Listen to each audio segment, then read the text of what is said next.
y'all. Hey, welcome back to another episode of Cooking with the Jacobs.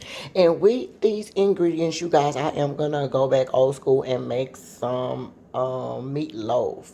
Yes, meatloaf, okay? From scratch, if you will. Okay, so we're gonna see how this turns out. I'm gonna basically use my mom's recipe. And then I'm just gonna kick it up a notch if you want to know the truth. And I'm also gonna do some mashed potatoes, and then I also had some broccoli and cheese casserole in the oven. So if you want to see how this meal gonna come up, then stay tuned. All right, so y'all, we are back. Let's get this meatloaf started, shall we? Now, the first thing we want to do is we want to saute some veggies. So in this pan or in this bowl, I should say, I have like 1/2 of a red bell pepper. I have 1/2 of a green bell pepper and one whole onion, right? And we're just gonna saute that. That's gonna go inside of our meatloaf. Okay. Now, everybody don't saute their meat. Don't saute their veggies. Now, do you have to saute your veggies? I personally do because, I like my veggies to be a little soft and cooked in there. In there was only some butter and it was some butter and it was a little bit of olive oil. So like, half a stick of butter maybe, and then some olive oil. My heat is in between the high and the medium. And what we're going to do is we're just going to saute this up for a few minutes. So I'll be back with y'all when this is done sauteing. And we're going to put this to the side because it kind of needs to cool. And then I'll show you the next step. Okay, y'all, we are back. And these are sauteed down. This is exactly what you want it to look like. Okay, so that's perfect. So let's move over. We're going to put these in like the bowl that it was just in. And I'm actually going to put it in like the freezer for a couple of minutes and let it cool down because you don't want it to be hot when it goes into your mixture. I'll see you guys in a minute. All right, y'all, now I am back. We're over here to the meat. Now this package I bought says that it is 3.96, so almost 4 pounds worth. I probably will only use... I'm going to use most of it except for about half maybe, because we want to make a big loaf. You make as much as you need for your family, okay? Now, to stop from having to do a lot of working with it, what I normally do is I put all my stuff in here first and then I start the working with it, okay? So in the first thing I'm going to do, you're going to need two eggs.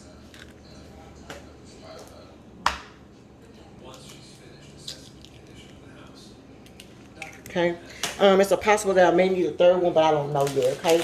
I'm also going to put some Lipton onion soup mix, 1 whole packet.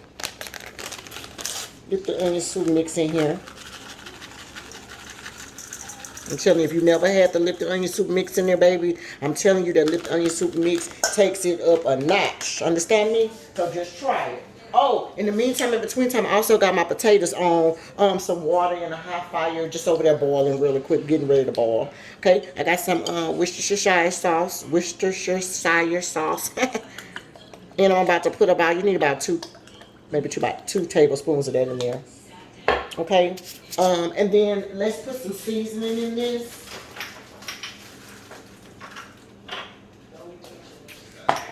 Okay, so the seasonings we're going to use is going to be, we're going to put some parsley flakes in there. That's just for color. That's not nothing.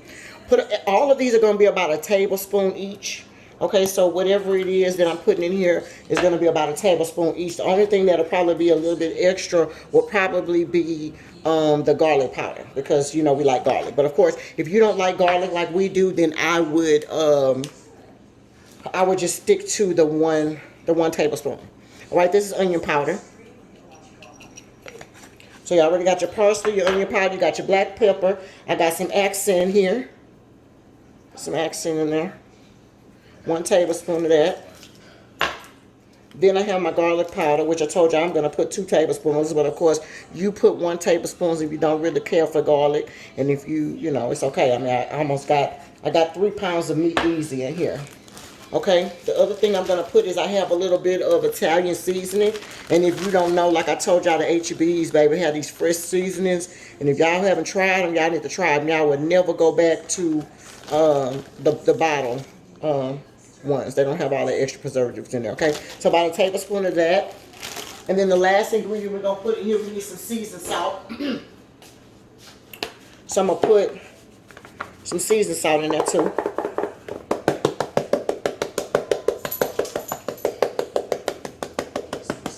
Okay. And then, let's see. Oh, okay, we need some mustard. You're probably gonna need about 2 tablespoons of mustard. I'm just eyeballing it. But you probably need about 2 tablespoons of that. And then you're gonna need some ketchup as well. And you're probably gonna need, 2 tablespoons or so of that either. 2. All right. And then what I'm going to do is I'm going to mix all this up. I got me some gloves and everything. Oh, you know what I'm going to put? I'm going to start with a sleeve of these, sleeve of crackers to go in it.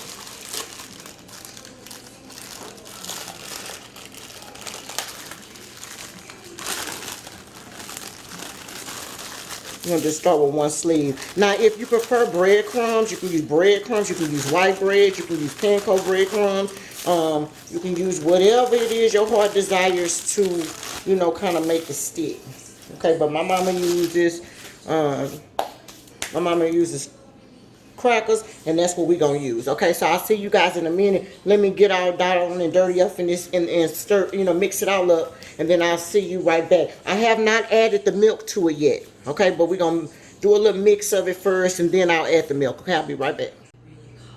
Okay, love, so we are back, and this is pretty much what it looks like once I mixed it up.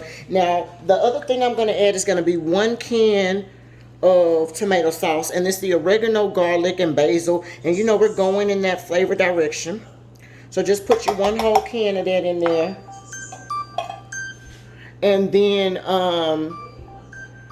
you're going to mix that up.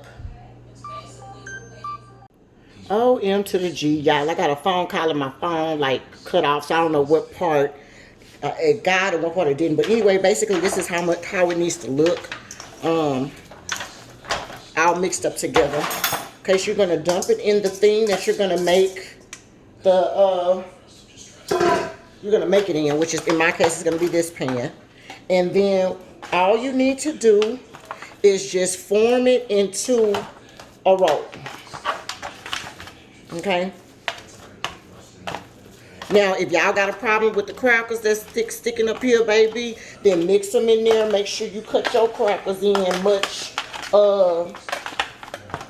smaller than I cut mine. But in our case, baby, we don't mind because we know it doesn't matter. It's all going to be good. And if it really bothers you that bad, baby, just stick them in there. Okay?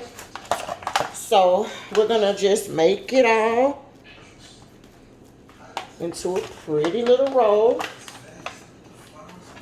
Just like this. Now you kind of want it all to be even. You don't want it to be like one lumpy side and the other lumpy side. Hopefully y'all can see that. Yeah, it's like that, okay?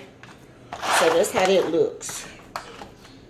Alright? And then the last thing that I'm going to do, once I'm satisfied with, of course, how it's shaped, or once you're satisfied with it, I should say, I'm going to make 3 holes right in the middle, 2 and the third one. Okay, can y'all see that? 3 holes. Okay, so we're going to do it just like that. It's going to be 3 holes.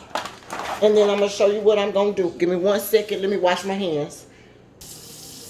Okay, my loves, I'm back. So what I need to do is I got me 2 more cans of the tomato sauce. All right, and all I'm going to do is I'm going to pour it all over this and on the, first of all, I fill it in the holes, right? And then I pour it all over the whole thing. Okay, now leave that little part that's in there because you're going to fill it back up with halfway of water. And then you're going to put more in there. Okay, but this whole thing needs to be filled up. Okay, so we're going to fill these up halfway with water.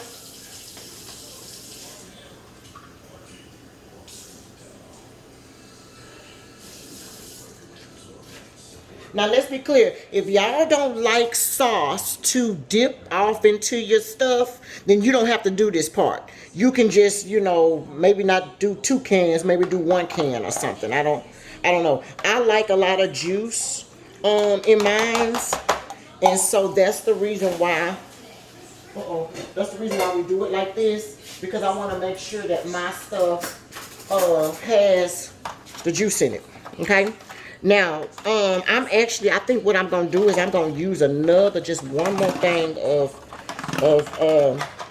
tomato sauce, just to go on the top right here. I mean, it is some on there, but like I said, I just like to put like a little extra. It's okay. Just make sure I haven't watered down the tomatoey taste. I mean, the tomatoey flavor or whatever. You know what I mean? So yeah, but I may be okay. I think I may be okay. It still looks super red, so I think I should be okay. So what we're gonna do is, remember this water from earlier, or this milk I had from earlier? What we're gonna do is I'm gonna just put a little bit of cornstarch in it. Okay, just like a tablespoon, just so we can, make sure we stick. I mean, I said a tablespoon. I mean a teaspoon, and not an over huge teaspoon like that. Okay, because I don't have that much water.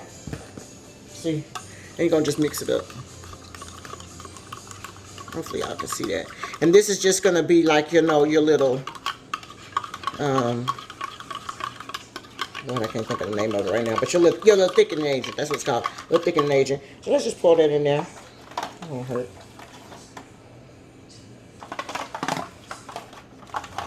You're just gonna turn your water a little pinky, but it's okay. If you don't like that, then just go ahead and put you some more. Put you another can of what you call it in there. It'll be all right. It ain't gonna hurt. Or you know what I can do if you don't want to do that, because you could have used milk. You could have used water instead of milk, and that wouldn't have turned the color to like pinky. But I don't mind. But I do have some tomato paste in here, so let's just put some tomato paste in it. You see, put some tomato paste on top of this too. Boom. Okay, you improvise when you're cooking. Okay, there's nothing wrong with it. Just improvise, and we're gonna just mix all that in just like that. See, that's perfect. Mix that in. Okay, we got our oven already preheated on 375. And we're going to cook this for 30 minutes. Cover it up, cook it for 30 minutes on 375. And then I will be back when it's brown. Then we're going to brown it after that. So 30 minutes, cover it. 30 minutes, 375 on the middle rack. Okay, y'all, so keep it real time, right? Out of sight, out of mind. Let me tell y'all what I did. When I made the loaf earlier, I forgot to put my veggies in there, because remember, I was letting them cool off in the oven. I'm sorry, in the refrigerator. In the freezer. So my retarded self forgot to do it. So what we're gonna do is we're gonna just put a little breadcrumbs on here. These are some garlic and herb breadcrumbs right on top. Just sprinkle them right on top. That's what we're gonna do. We ain't gonna worry about it too much. We're gonna sprinkle it right on top, because it did kind of get a little watery. I had to reform it and all that good stuff like that. But we ain't gonna let none of that stuff stress us out. Hold on one second. Okay, sorry y'all, that was a phone call. So we ain't gonna let none of that stuff stress us out. But what we are gonna do is, now I have one more thing of tomato sauce, and all I'm gonna do is just put it right back on here. Just like this. And then put the rest over here. Okay. Boom. And then now we're gonna wrap it up in the oven. Mix that in there. Now we're gonna wrap this up in the oven. Okay, boom. So we'll just do it like that. Okay, so wrap it up in the oven 30 minutes for real this time. All right, I'll see y'all in a minute.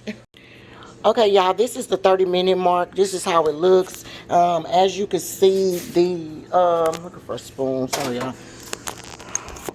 As y'all can see, my gravy is thick, which is what I want. When I cut it off, I put the gravy on top of there. But we're going to cover this back up. It's not all the way done. As you can still see, it's still a little bit too soft in there. So I'm going to cover it back up and cook it an additional 20 minutes before I uncover it to brown. Okay, so let's cook it for like 20 more minutes. Let's do 15 to 20 more minutes, okay? And check it, okay? So I'll be back. Okay, yes, yes, yes. We are back, and it has been 15 minutes. So 30 minutes plus 15 minutes was 45 minutes total in the oven for 375. Now all we got to do is brown it, and you can see right now, like I said, the gravy is still there. Okay, so for those of you who like gravy, it's right here, baby. All right. So back in the oven, uncovered. Let's do uncover for about 10 minutes, and then let's see how brown it is, and it should be about ready to go. Okay, y'all, so this is the finished product. I said 10 minutes to brown, but I actually did like 15 minutes, so whatever the case may be. So it's ready. As you can see, the sauce that I was talking about is still there on both sides, so you know, when I start cutting it, I can put a little sauce on there. But yeah, this is it. And then the other side, I guess when I go to make the plate, then I'll show you guys what it all looks like. But here are the potatoes, and then here is the broccoli cheese casserole. Okay, so when I go to make the whole plate up, I will show you guys what it looks like. But pretty much, yes, meatloaf. Okay, so I'll see y'all guys at plate up. All right, y'all, this is the final plate up. This is the meatloaf, mashed potatoes, and that is broccoli cheese casserole. All right, so cooking with the Jacobs. As y'all can see, it's still moist. I'm not gonna touch it. This is my husband's plate, so you know. But if y'all wanted to cook it a little longer, you definitely could. Mine is perfect, just like this. So let me know what you guys think. Cooking with the Jacobs.